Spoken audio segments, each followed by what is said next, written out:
Masih ingat Hercules, mantan preman legendaris di Tanah Abang? Begini kabarnya sekarang, Rosario de Marcial atau Hercules, preman legendaris Tanah Abang yang dulu namanya sempat menggegerkan publik. Namanya begitu disegani di wilayah Jakarta dan sekitarnya. Hercules pernah dibacok hingga 16 kali namun masih hidup. Lebih parahnya lagi, kepalanya pernah tertembak peluru. Namun, lagi-lagi Hercules selamat dan masih hidup hingga sekarang. Sebagai seorang preman, Hercules berkali-kali berurusan dengan polisi. Dulu dia kerap terlibat kasus penyerangan, pemerasan, pencurian, hingga melawan petugas. Jarang terdengar lagi, lantas bagaimana kabarnya sekarang?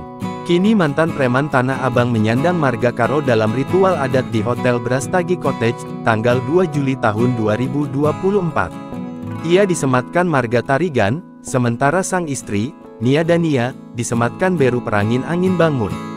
Dalam upacara adat ini Hercules dan istri diminta naik ke atas panggung untuk disematkan kain uis dan kalimat petuah dari keluarga besar kedua marga tersebut. Ketum Gerakan Rakyat Indonesia Bersatu GRIB ini berjanji akan menjaga nama baik keluarga besar masyarakat Karo.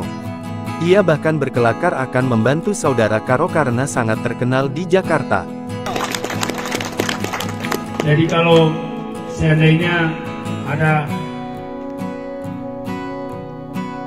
mungkin salah jalan, mungkin di Jakartanya tidak tahu jalan, boleh mencari kami perwakilan Tarigan ada di Jakarta. Download Tribun X sekarang, menghadirkan lokal menjadi Indonesia.